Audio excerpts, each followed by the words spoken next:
Hi everyone, this is Michael Giangreco. I'm a faculty member at the University of Vermont in the Department of Education, Special Education Program, and at the Center on Disability and Community Inclusion. Today we're going to talk about the least restrictive environment provisions of the Individuals with Disabilities Education Act. I wanted to start by just, wait a second, we're just having a little trouble with the forwarding the slides. Okay, very good, excuse me.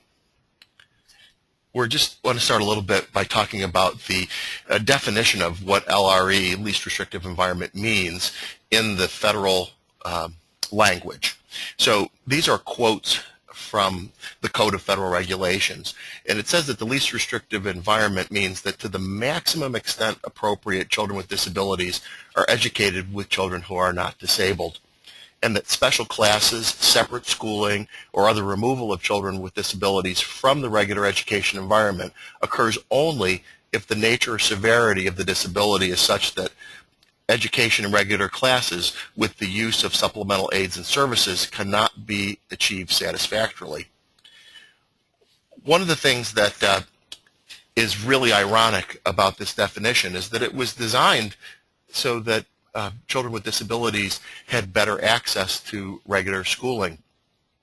But ironically, what's happened is that this language of LRE has been used to justify segregation of some students with disabilities, particularly some students with low incidence disabilities, such as those with intellectual disabilities, multiple disabilities, autism, deafblindness, and others. So right now, across the country, there are way too many students with low incidence disabilities who are routinely placed in self-contained special education classes or schools, sometimes requiring them to go great distances from their homes and go to school in places away from their neighbors, siblings, etc., bus to regional programs.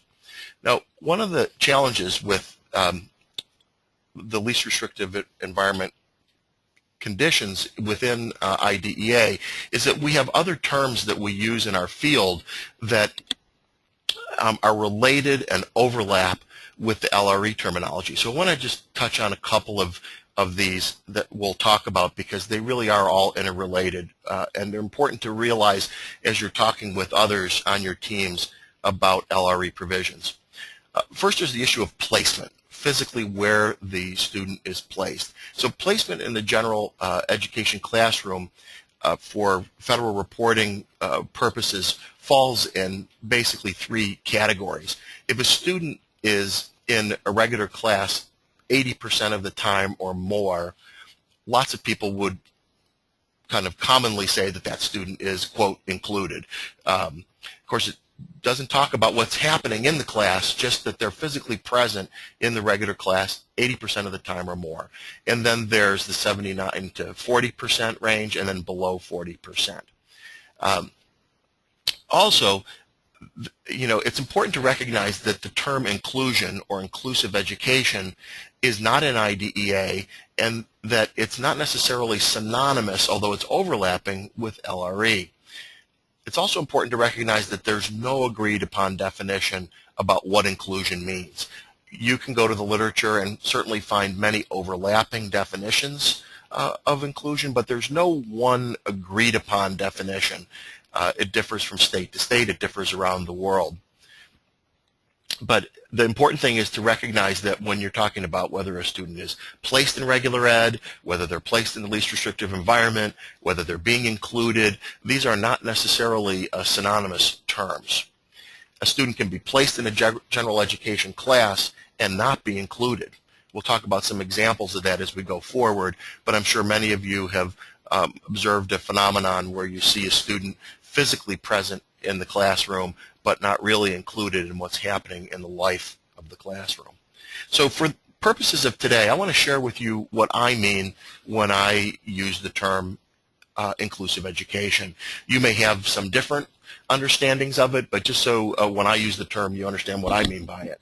First of all, inclusive education means all students are welcomed, and this is not just students with disabilities, but all students, regardless of their characteristics. You find that if you look at any of the literature from outside the United States, particularly European literature, you'll find that when they talk about inclusive education, they're almost always talking about a much broader range of children than we do in the U.S. Here in the U.S., the term inclusive education is really become synonymous with including students with disabilities almost exclusively.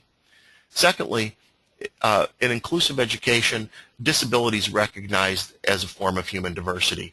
Rather than thinking about disability as a deficit or a deficiency, it's thought of as part of the natural range of what happens in the human community. Third, appropriate supports are available to students who are placed in inclusive settings. And that word should be portability. I just noticed a mistake on the slide. The word in parentheses should be portability. One of the important things to think about is that supports in almost every situation are portable. In other words, they're not bound by a location. And so one of the challenges that happens for some students with disabilities is that families are told and others are told that a student must go to a particular program that's outside the regular education environment in order to access certain supports. But when in fact, if you look at the nature of most supports, those supports could be portably provided in the regular school, regular classroom.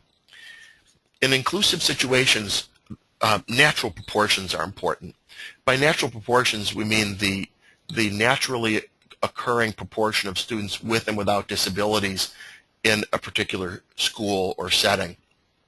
So, for example, nationally, the U.S. identifies about 15% of the school-age population as having a disability.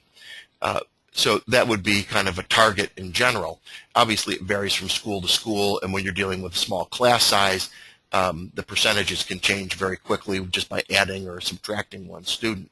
But the point is that inclusion is not, for example, reverse mainstreaming, or what was called reverse mainstreaming, where you would take one or a small number of non-disabled children and include them or bring them into primarily a situation that is dominated by children with disabilities. And also you wouldn't have a disproportionately high number of students. So, for example, a class where half the students have disabilities and half don't would violate the natural proportion. Also, it's important in inclusive education to maintain same age groupings. And when I say same age, I don't mean that the students have to be all exactly the same age. What I mean is that they're in the same age range as the other children who are non-disabled. So, for example, some schools have graded classroom approaches, first grade, second grade, etc. Typically, in that situation, the natural age range is almost 2 years from the youngest to the oldest child, potentially, in a single graded classroom for most children. Some schools purposely choose to use multi-graded classrooms, in which case the natural age range is going to be wider. The point is to keep students with disabilities in chronologically appropriate settings, because one of the things that happens over time is that sometimes in an effort to try to place students based on developmental levels, we end up having children who are much older chronologically being placed with much younger children. This poses problems. Another really important element of inclusive education is having shared educational experiences. Really doesn't do much as far as including a child to physically place them in a classroom, but not to have them be part of the ongoing life of the classroom in terms of what's happening there. And lastly, it's really only inclusive if this is happening on an ongoing daily basis. If it's just happening, a couple days a week or for a couple hours a day, that's not really being inclusive, at least in the way that I'm thinking about it. So, access to regular class depends on where you live. Let me just share this cartoon with you really quickly. And the parent is saying to the special educator, "But I thought each school district was required to make individual decisions for students with disabilities, considering regular class placement in the neighborhood schools as the first option." Well, on paper, but it really depends on where you live. Next, we'll look at city and county maps. Harold gets to use new mapping software to give Ellen a geography lesson in inclusive education. So one of the things is that in the U.S., right now we include, and I say include, I mean place about 61% of our students with disabilities in regular classes 80% of the time or more. And just to give you a sense of this, since the Individuals with Disabilities Act, Education Act was passed originally in 1975, that percentage has gone up from about 30% to about 60%. So in the range of only about 1% a year, give or take from year to year. So we've had very, very slow incremental progress. In terms of it depends where you live, it ranges quite dramatically from state to state. Hawaii only reports including 31% of its students in regular education 80% of the time or more, whereas Alabama reports 84%. Vermont's at 74%, and for a long time, Vermont was the top-rated state in the country. That hasn't been true the last few years, and actually, Vermont went from a high of about 89% back in around 1992, and has been on a steady decline for several years after that in terms of percentage, and hit its low a few years ago at just a whisker under 70%. It's ticked up a little bit since then, and currently ranks 4th in the country. But even this issue of where you live is true within Vermont. If you look at the data from Vermont schools, you'll notice that there are some schools that are under 50% of their students with disabilities included, all the way up to approximately the 90% range. This is not, we're having a little trouble with moving the slides, so please bear with us.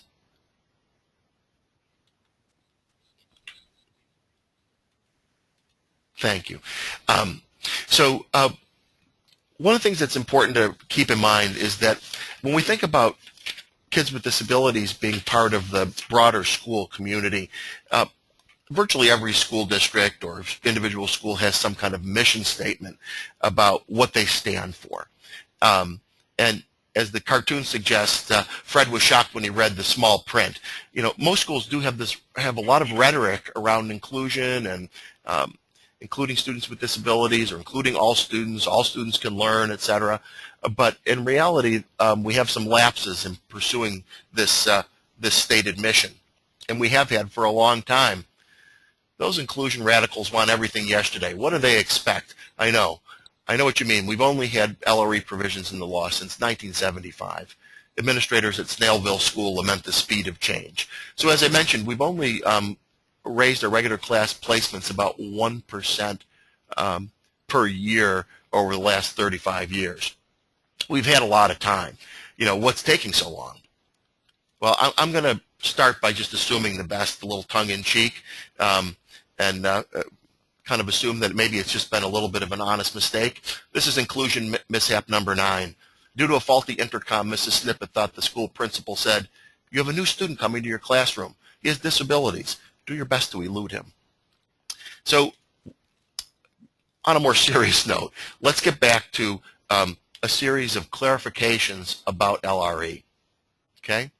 The first clarification is that the regular class is the default position every year for every child. Okay? So lots of times, once a student gets into a placement, they stay there. A more restrictive placement, and also sometimes some students that have certain types of labels, disability labels, are almost automatically sent to certain special programs. This is not in keeping with the LRE provisions of IDEA.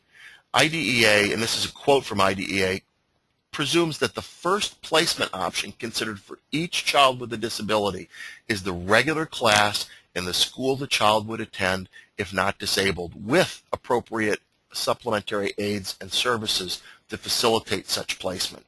So every year when the team meets, even if the student is currently in a special class or out of regular class more than 20% of the time, the role of the team is to say, okay, where would this kid go to school if they didn't have a disability?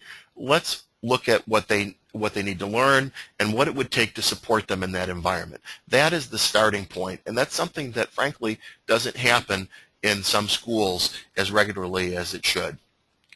So before a student can be placed outside the regular classroom, the full range of supplementary aids and services that could be provided to facilitate the child's placement in the regular classroom setting must be considered. Okay, that's our starting point. So again, it doesn't say, I mean, some people I know are concerned that students get dropped into regular education without appropriate supports, and you'll notice that this language from the law and the Code of Federal Regulations explicitly mentions with appropriate supports, and also asks the school to consider the full range of possibilities of supports before they consider a more restrictive option. Secondly, the LRE provisions require schools to make individualized determinations. So in all cases, placement decisions are supposed to be based on an individually determined basis, based on each child's abilities, needs, and each child's IEP, and they are not to be based on factors such as disability category. So for example, all students with autism go to our autism program. All students with multiple disabilities go to our regional multiple disabilities program. That is not the intention of the LRE provisions. It's not supposed to be based on severity of disability. So, oh yeah, this student's very severely disabled. They're not eligible to access regular class. Again, a wrong interpretation of LRE. Availability of special education and related services. Oh, we don't have we don't have the right services in our school to support that child. Well, the school's responsibility is at least to try to provide those services before automatically sending them out. Configuration of service delivery systems, availability of space, administrative convenience. None of these factors solely should be the decision about whether a student is accessing a regular class placement. So we want to be aware of LRE provisions of IDEA that can help identify inappropriate reasons for exclusion. So here's Pinocchio's cousin. I'm sorry, but we don't have space available for your child with a disability in our school. Even if we did, we can't provide necessary supports in a regular class. We really don't have a choice. All students with severe disabilities have to go to the district special program. A distant cousin of Pinocchio discovers he's inherited one of his family's recessive traits. So when you're wondering about the appropriateness of any practice, not just placement, but personnel use, curriculum, instruction, it's really important to ask, I think, a very foundational question. And that question is, would it be okay, would that practice be okay if the student did not have a disability? I just gave you a short example. Many students with disabilities who are placed in regular classes here in Vermont get a very significant amount of their daily instruction from hardworking, well-intended paraprofessionals. And in some cases, it's documented that these students are receiving 75, 80, and upwards percentage of their instruction from paraprofessionals. Would that be acceptable? Would that be okay if the student did not have a disability? Both the No Child Left Behind regular education law and the IDEA, both are designed to require that all students have access to highly qualified teachers, highly qualified regular ed and special ed teachers. A third clarification that is maybe one of the most misunderstood aspects of the LRE provisions of IDEA is that students with disabilities do not need to function at the same level same level, academic or social level, as their peers, their age peers, in order to be appropriately placed in a regular class, in an age-appropriate regular class. I want to share with you a little bit of information from what I think is a very interesting U.S. Court of Appeals case from the Third Circuit. The case is called Girty versus Valley Grove, and it was a case about a student named Spike Girty, and the school district wanted to place Spike in a life skills special education classroom and not in a regular classroom. His parents wanted him in a regular classroom. And they contended that they were justified in placing him in the life skills special classroom because he functioned significantly below his same age peers who were in the regular class, that he couldn't do regular class work. And this is a challenge that comes up often, where people say, I don't understand. How can a student who is sixth grade age be in a sixth grade class if they're functioning at a pre-kindergarten level? That doesn't make sense to me. And it's a very legitimate question. There are ways to think about this using strategies like multi-level instruction, curriculum overlapping, that allow students with disabilities who have different learning outcomes to participate in shared activities with their classmates, but have their own individual learning outcomes, their own individual goals. Sometimes that overlap those of their classmates, and sometimes that are distinct.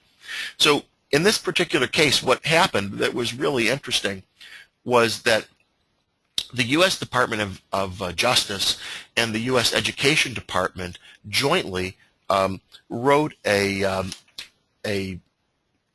what's called a friend of the court brief to let me just go back one. A friend of the court brief, and this is what the amicus curiae is, that is in blue. I just wanted to go back so you know where the source of this is. But it came from the Justice Department and the Department of Education at the federal level. And I think this is really important because one of the things that it points out is that the education of students with disabilities is not just an education issue, it's also a civil rights issue, which is why the Justice Department was involved jointly with the Education Department in writing this this letter, basically, this report to the U.S. Court of Appeals. So for those of you who may not be super familiar with the legal system, and I'm not a legal expert of myself, but I do know that at the Court of Appeals level, they're not taking new evidence, okay? They're reviewing the lower court's decision. And one of the things that is allowable is that interested parties, in this case the Justice Department and the Education Department, can basically give their opinion based on the law. And so this is what they wrote in part. They wrote that contrary to the school's argument, this is a quote from the federal government, IDEA does not require that Spike be able to perform at or near grade level of non-disabled students before placement in the regular classroom can be considered the LRE for him. They go on to say, quote, Congress expressed a strong preference in favor of educating children with disabilities in an inclusive manner and an integrated environment, and requires states accepting IDEA funds to educate children with disabilities in the least restrictive environment, i.e. with their non-disabled peers in the regular classroom to the maximum extent appropriate. And they go on further to say that states and school districts are not asked to determine whether LRE is an appropriate policy, but to determine how a child can be educated in the LRE. Thus, school districts must determine how a child can be educated in a regular class with use of supplementary aids and services. So again, this goes back to this kind of confusion about language of inclusion, LRE, and so on. And people sometimes have arguments about, whether inclusion's a good idea, should we include kids? And basically what, and you notice that in this language, even though it's not part of the law, they did use the word inclusion. Because again, they're used sometimes interchangeably, synonymously, even though there's a lot of confusion about the language. But what's really interesting is that they're basically saying to us, the issue of whether or not kids should be included is an issue that's been decided. The issue that remains is, how do we do this better? How do we make sure that all of our kids have equal opportunities, equitable opportunities, appropriate education? It's not an issue of whether to do it, it's an issue of how do we do it. So here are some of the most common problems we see in schools related to LRE. We have some students who get denied access to the regular class because of inappropriate understanding or application of LRE by IEP teams in schools. Things like we've just talked about, that they think that in order for the student to be in regular class, they have to be functioning at regular class level. We have some students who are placed in regular class and then they're pulled out all day for different types of therapies or special education sessions. We have other students who are placed in regular class and they're isolated within the classroom. These are forms of what some people call micro-exclusion. And we have students with certain types of disabilities come from some of the federal disability categories, like autism or emotional behavioral disorders, severe disabilities, who are routinely congregated. And so if you look at a breakdown of the numbers, the federal numbers, when you look at the 61% of American kids who have disabilities who are included, most of those that are included are kids with learning disabilities and speech language impairments and other types of physical or sensory disabilities that are not accompanied by intellectual disability. And the kids, more often than not, who are segregated are kids with autism, kids with intellectual disabilities, kids with multiple disabilities, deaf blindness, etc., and those with emotional behavioral difficulties. And students can get into special class, but they can't always get out, and it's a big problem when placement is not revisited annually. So I want to tell you a story that I'm familiar with, that I had the pleasure of hearing a wonderful regular education teacher share with her team. And I want to share this Where's Andrew story. So here's the mom looking at the daily schedule, and it's like, after lengthy negotiations, we have a plan for Jason's inclusion in regular class. It meets all your requests for direct support services. Jason's mother has a close encounter with the old adage, the only thing worse than getting what you want is getting what you want. And so she wanted her child included, but she also wanted her child to have all kinds of direct individual pull-out therapy. So this actually came up with this teacher, who will remain nameless, but is a wonderful, wonderful teacher. You know who you are. And she presented to her team a little slideshow, and it was called Where's Andrew? And she took some digital photographs of her classroom doing typical things. This was a kindergarten classroom. And it's like, here we are having morning circle. We're all having a good time, but where's Andrew?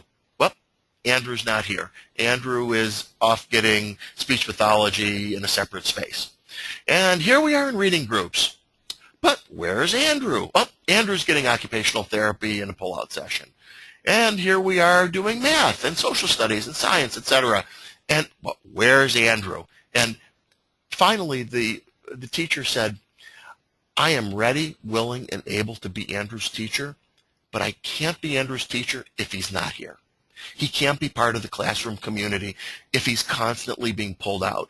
We have to find ways to meet his needs by integrating them into the classroom. And that doesn't mean providing therapy, pull-out therapy in the back of the classroom. That means looking at ways to embed therapy supports and other things within his daily routine so that he can be part of what's happening in our school. Another classic example is the island in the mainstream. Mrs. Jones and Mrs. Cooper are still trying to figure out why Fred doesn't feel like part of the class. And Fred's in the back of the room on his own little island with his paraprofessional doing separate stuff, while the rest of the class is doing something with the teacher. And some schools work backwards. They develop a place or a program for particular types of students, like students with autism, students with deafness, students with multiple disabilities, and then they send students that have certain characteristics to those programs. One of the things we know about the history of American special education is kind of summed up in this cartoon. Mr. Krusty welcomes Fred to the Lobsterville Special Education Center, where the motto is, you can get in, but you can't get out. One of the things that we see a lot around the country, and sometimes it's more obvious in some places than others, is all kinds of euphemistic language for special classes, whether they're part-time special classes or full-time special classes. So one of the things we want to do is open the door on special class euphemisms and call them what they are. Another challenge is placement based on developmental levels. This is conceptually flawed in the long term. You know, lots of times you see a student who is in kindergarten and people say, well, why don't we keep them in kindergarten for 2 years? Why don't we keep them in first grade for 2 years?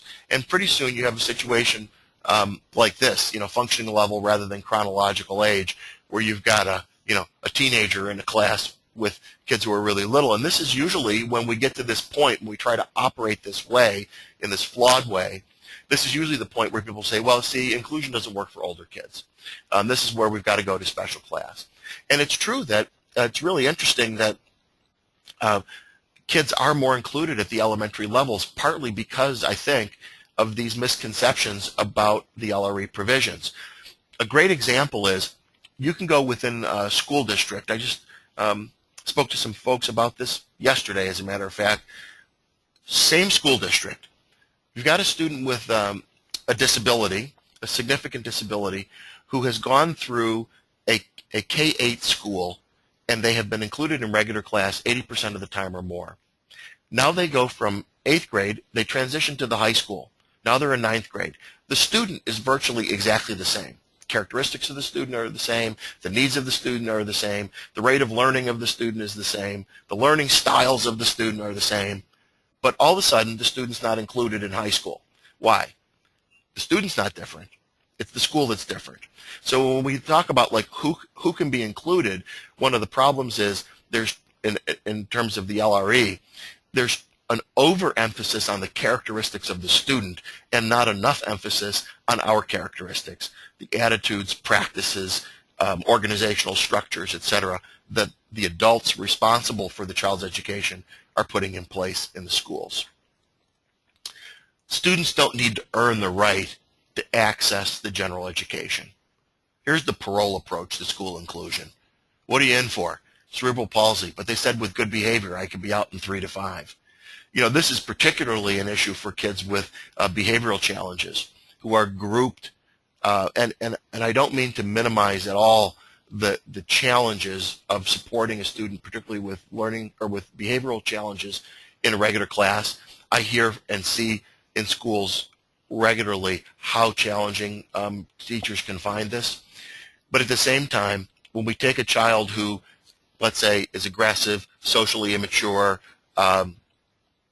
has impulsivity problems, etc., and then we put them in a group with 6 or 7 or 8 other kids who have similar problems, and we basically say, we're going to put you in a very abnormal setting, and then in order to earn your way out of the abnormal setting, you have to act as normal as possible, and then you can earn your way back into regular education.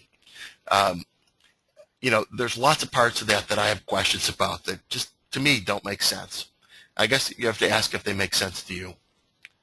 So one of the things that it goes back again to this confusion about the language and the terminology and what people mean by different things is that when people talk about inclusive education, this, I have to credit this to my colleague Michael Hawk, who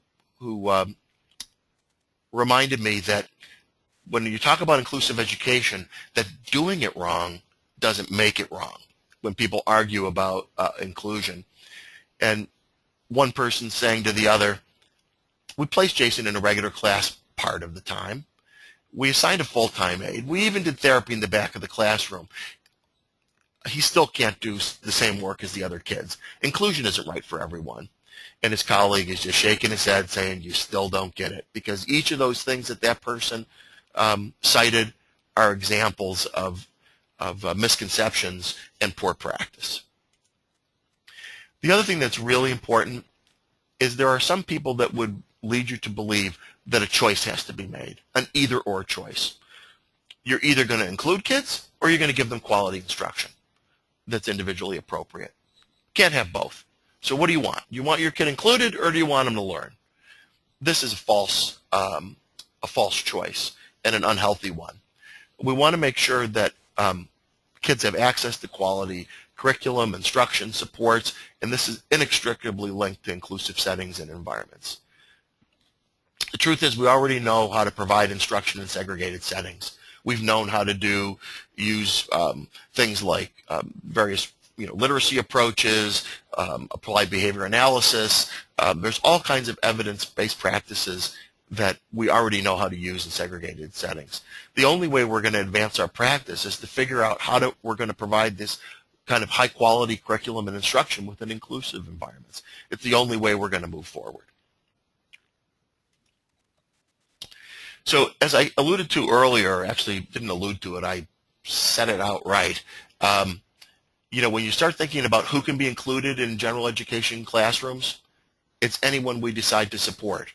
And as I mentioned before, students with virtually identical characteristics are in vastly different placements. And we have to ask ourselves why. And it's this part of it is the overemphasis on student characteristics rather than characteristics of the classroom, the school, the system. And I want to give what I think is a prime example of students with disabilities then and now. I think about when I started teaching, which was in the 1970s, and I think about students with Down syndrome. At that era, students with Down syndrome were almost exclusively in special schools and special classes in the United States. No one was really trying to teach them how to read. If anything, they were learning, as far as literacy, maybe if they were lucky, they were getting exposed to some sight words like men and women on the bathroom door. But nobody was trying to teach them phonetically how to read. The terminology, which thankfully has gone by the wayside, but the terminology of the day was that they were, quote, trainable, which was lower than kids with mild disabilities who were considered to be educable. The inference there was that these kids couldn't learn academic skills. And frankly, their school programs in many cases were very deficient, and their outcomes in later life were very limited. Fast forward to today, very common for kids with Down syndrome to be in regular class placements full time. We have kids with Down syndrome who've learned to read, who are accessing all kinds of higher level academic skills that people 30 years ago never thought that they were capable of. What's changed? This is a genetic syndrome. Down syndrome didn't change. We changed. And so we need to look at this fact that the characteristics of certain people with disabilities over time, particularly those with genetically based disorders, it's the opportunities, the supports, and the expectations that we need to be looking at. Before we get into some questions, I just want to end with this final thought. And this is based on a true story that happened here in Vermont a number of years ago and was shared with me originally by my colleague Deborah Lisi Baker at the Center on Disability and Community Inclusion. So one snowy morning, the bus rolls up to the front of school, and there's stairs and there's a ramp going up to the door, and the school custodian is outside shoveling this newly fallen snow. And this youngster in a wheelchair says to the custodian, "Could you please shovel the ramp?" And the custodian replies and says to her, "Well," says, all these other kids are waiting to use the stairs. When I get through shoveling them off, then I'll clear the ramp for you." And she says back to him, "But if you shovel the ramp, we can all get in." And it's just this idea that clearing a path for people with special needs clears a path for everyone. When we really live out the intentions of the LRE provisions of the IDEA,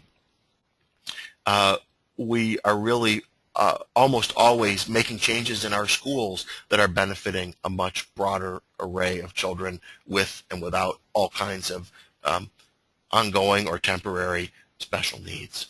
So I'm going to stop there and respond to some questions that we have. And if you have any additional questions that you want to type into the question box, that's great.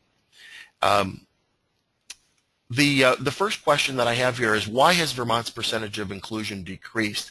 Why is it not increasing? So let me start with the second part of that question first. The second part is that it is increasing a little bit. It has gone up about 4 percentage points over the last few years. Whether that's enough, for me it's not, and I know for a lot of other people it's not, but it is on the increase at the moment, and it has been for the last couple of years. In terms of why the percentage decreased from the historic high of 89% back in 1992 to a low of a whisker under 70%, and I believe that was either 2005 or 2006. It was somewhere in that range. There are a number of potential possibilities. One is simply a reporting issue. The way that data are collected and the way that data are reported and how changes have been made in reporting over the years, it's possible that the numbers that were so high back in the early 1990s, those could have been artificially inflated and not accurate. Any data that you see in federal databases and even state data warehouse and so on, you have to be a little bit suspect of. You shouldn't take them as gospel truth. You should take them as a general best guess at what we know right now. So the other reason that I want to mention one of the reasons why I think that they've potentially decreased besides reporting, because I do think that we have seen real decreases and we have seen an increase in special classes. And I think that one of the reasons is, and I hesitate to use this word, but I'm on the record now. I think it's possible that maybe as a state we've become a little complacent in the sense of, for the longest time, Vermont had the reputation of being the most inclusive state in the country, and we really got a lot of accolades from all over the country about our inclusion. And when you talk to people about inclusion, there's like, why are you talking to us about inclusion? We're like the most inclusive state in the country, and we've been that way for decades. But the truth is, we have a lot of work to do. And there's a lot more to be done to make sure that it's an even playing field. We have a couple of other questions here. Let me just see what we've got. What about when a parent would like a child to be in another placement in order to get better therapeutic supports than the school can provide? That's a very interesting question. So obviously it's always a team decision, and either side can disagree. But one of the really important things about the IDEA and placement in school is that students go to school to get an education, and they get therapeutic services called related services in schools if those services are necessary in order for the student to access and participate in their education. In other words, kids go to school to get an education. They don't go to school to get therapy. And so the therapy has to be related to the education.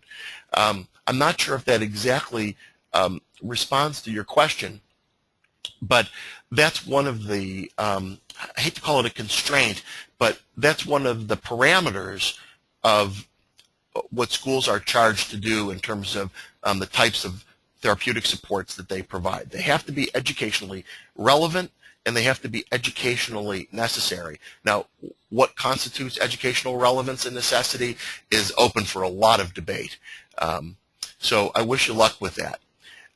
Another question here is, what key elements need to be in place for inclusion to happen successfully?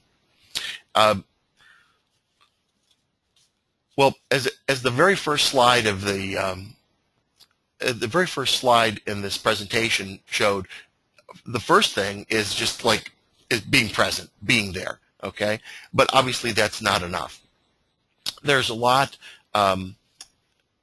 there's a lot of elements that are required in order for inclusion to happen successfully. I think one of the key things is having everybody on the same kind of wavelength about what do we mean by inclusion? What does inclusion look like at our school? And it starts with an inclusive attitude. It starts with the idea that all kids are worthy of being in a regular education class. They all deserve the time of the teacher. Equity doesn't mean that everybody gets the same number of M&Ms. You know, some kids need more of this and less of that, and so supports are going to be different. And then for me, once you get past the inclusive, because placement and attitude are key, but they're certainly not enough. And then once you get to that point, you've got some general categories of things that are really important. You need to have meaningful individualized curriculum content for students. You need to have effective instructional practices to help them learn. And you need to have necessary support. Sometimes those are personnel supports. Sometimes those are things like assistive technology. And if anybody's interested in reading more in depth than we can do in a few minutes here on the webinar, there's, of course, a lot of resources on the web about what supports successful inclusion.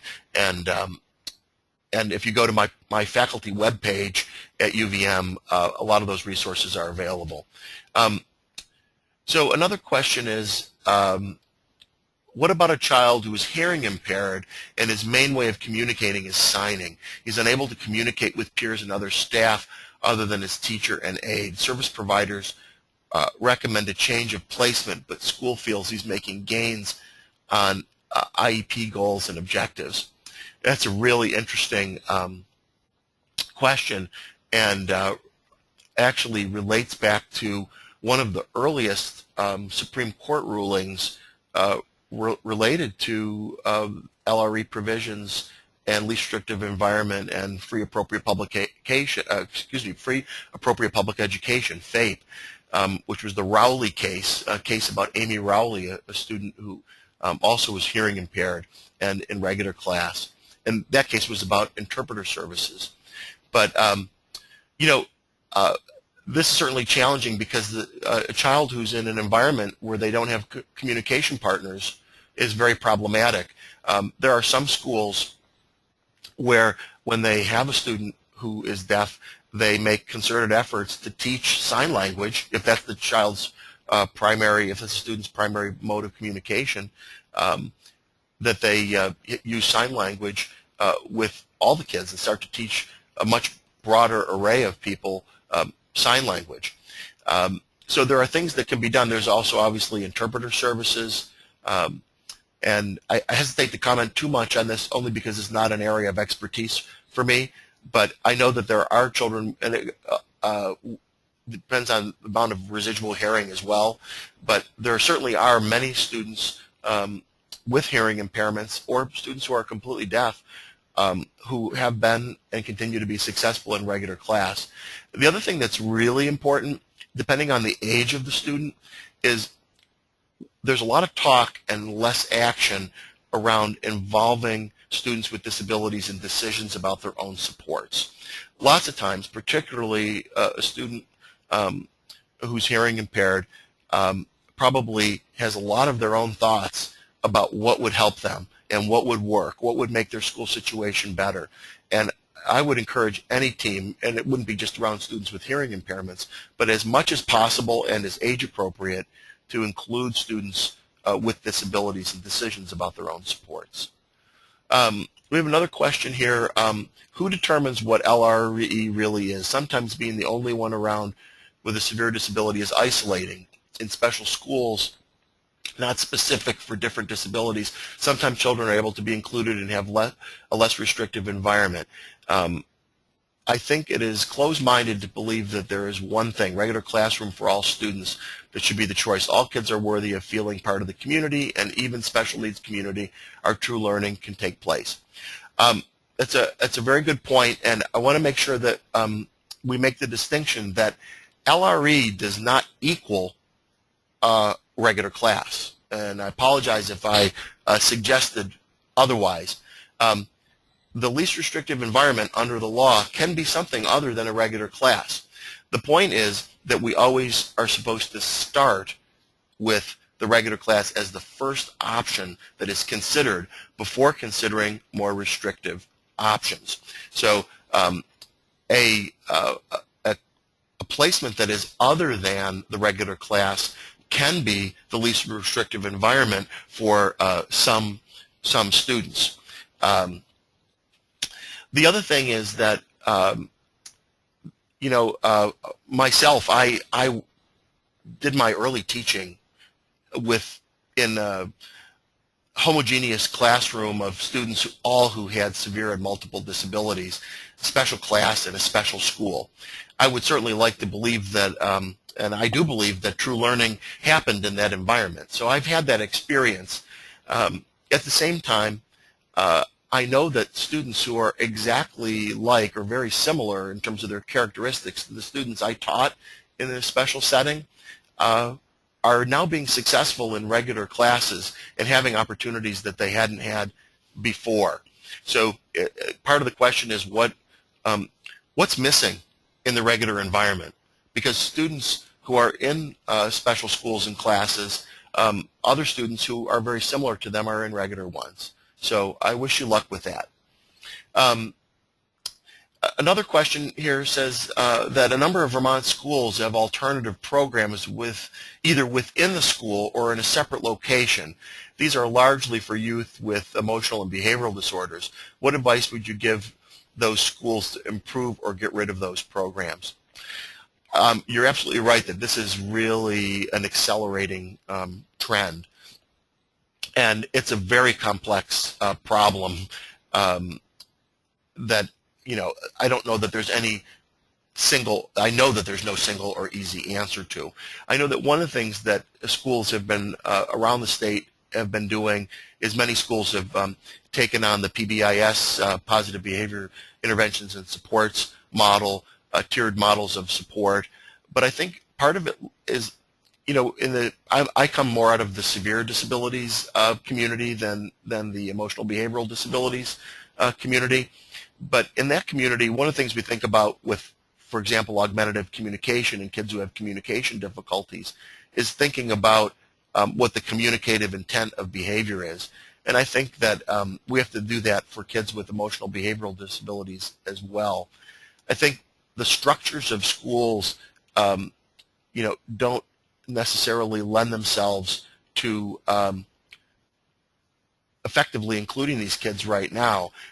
Those that do, in places where I've seen kids with emotional behavioral difficulties successfully included, there have been school structures, layers of support within schools that allow the rest of the school day to go forward. And also, there's been, very supportive, kind of non-punitive approaches to working with kids. So we have some folks over at UVM working on these issues more specifically than I am, and people at the state also working on the PBIS project and others. So hopefully you can find some resources there. A follow-up on the therapeutic settings. I'm thinking of something like Centerpoint, which can address addiction while the student gets an education. I wish I could respond to that. In those cases, if a student, I don't know enough about that to really comment with any authority, but if a student is in a addiction rehabilitation program, and so that almost might be akin to hospital education. So sometimes kids are hospitalized because they have a medical problem, and maybe they're in a rehab center recovering from an intensive surgery, and school is brought to them, and that's part of the continuum of least restrictive, actually. It goes all the way to hospital education. I don't know whether that falls in that realm or not, but if the primary purpose of a therapeutic environment is to help a student move away from an addiction, substance abuse, whatever, but to allow them to get educated at the same time, that might fall under that type of realm. Another question is, regular ed teachers have a lot on their plates, and I'm chiming in to say yes, they do. If inclusion success requires highly qualified educators, who can do it all in a regular classroom environment? What is being done to help regular ed teachers get well trained? Great question. Teachers do have a tremendous amount on their plates. And what I know, a lot of universities around the country, including locally, are doing dual certification programs, so that dual licensure programs, so that regular education teachers are being trained in special education. So they're coming out with a dual endorsement in both special education and regular education, even though they're going to be regular ed teachers. There are other things that are happening at schools. There's a big push at the state level to create opportunities for co-teaching, where regular ed and special ed teachers are teaching together. There's also, of course, we're lucky here in Vermont that relative to the rest of the country, we have relatively small class sizes, or smaller, I should say, class sizes. So there's definitely lots that we need to do. And I think that we do need to be sensitive to what's happening for regular class teachers, and we need to also try not to kind of completely impose our special ed kind of mentality on the regular class. What's important for special educators to do, in part, in supporting regular teachers, is understanding the regular ed teacher's context and trying to fit their interventions and their supports in a way that that the teacher actually finds supportive. So we've got a lot of work to do to help our regular teachers. Our regular ed teachers who are doing a good job with kids with disabilities are phenomenal. And one of the things that is so important is that a really good regular ed teacher can be extremely successful with kids with disabilities. And the main reason is the principles of teaching and learning don't change when a kid gets a disability label. Teachers who build positive relationships with their students, teachers who understand student motivation, teachers who understand the connections between assessment, curriculum, and instruction. It's extending what they know. Good teachers differentiate already for a wide range of learning wide range of learning needs that are already in their classrooms. And I think maybe we have time for one or two last ones. I'm reading this from the screen.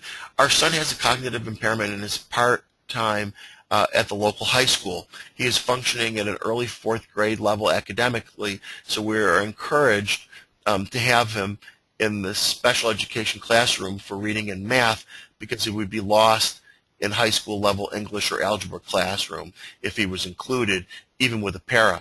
He would look like he's on an island. How do we include him if he's so much lower academically than others his age? Okay, that's a great question, and it goes back to something I mentioned earlier that I kind of glossed over. But first I want to say, at the high school level, one of the things that's really an advantage in terms of inclusion at the high school level is that you have lots of choices in terms of classes, more choice than you have at the middle school and elementary level. The other thing that's really a crucial kind of point, distinction, is whether or not the student is on track for a regular high school diploma, or whether the student is going to receive an IEP type diploma certificate. You have even, of course, more flexibility if they have more severe disability and they're not on a regular high school diploma track. But in terms of what you do, again, it goes back to, what does regular class look like? In general, classes that are primarily lecture-based, that are very kind of stand and deliver, the teacher stands and delivers, the kids take notes, and they take a test. These types of classrooms are not very amenable to including kids with disabilities. Interestingly, they're also not consistent with good practice in regular education. And this is partly what I meant about when we clear a path for kids with disabilities, we clear a path for a broader range of kids. Because when we have a student with a disability in the classroom, it frequently causes teachers to change their practices. When they do that, they often change their practices in ways that are more activity-based, more differentiated, and are more meaningful to a wider range of kids. There are two very specific approaches. One that came out of Canada many years ago in their early work done on inclusive education in the province of New Brunswick, called multi-level curriculum and instruction, and another which was developed in the U.S. After that, called curriculum overlapping. And these approaches are based on the idea that kids with disabilities are involved in shared activities in the regular classroom. So it can't be passive, just like sitting there listening to a teacher lecture. They have to be activity-based. But kids have different learning outcomes. And I know of students who have roughly similar characteristics as you describe in terms of functioning at a fourth grade level, even kids who are functioning lower than that, who are being successfully included in some regular class activities. It might not be algebra, it might be biology, it might be American history, but again, you have those choices. I would encourage you to, if you're interested, you're welcome to email me, and I'm happy to share resources about multi-level instruction and curriculum overlapping with you. So I think that's our last question. I really thank you for your time and appreciate this opportunity to chat with you. Good luck. Bye-bye.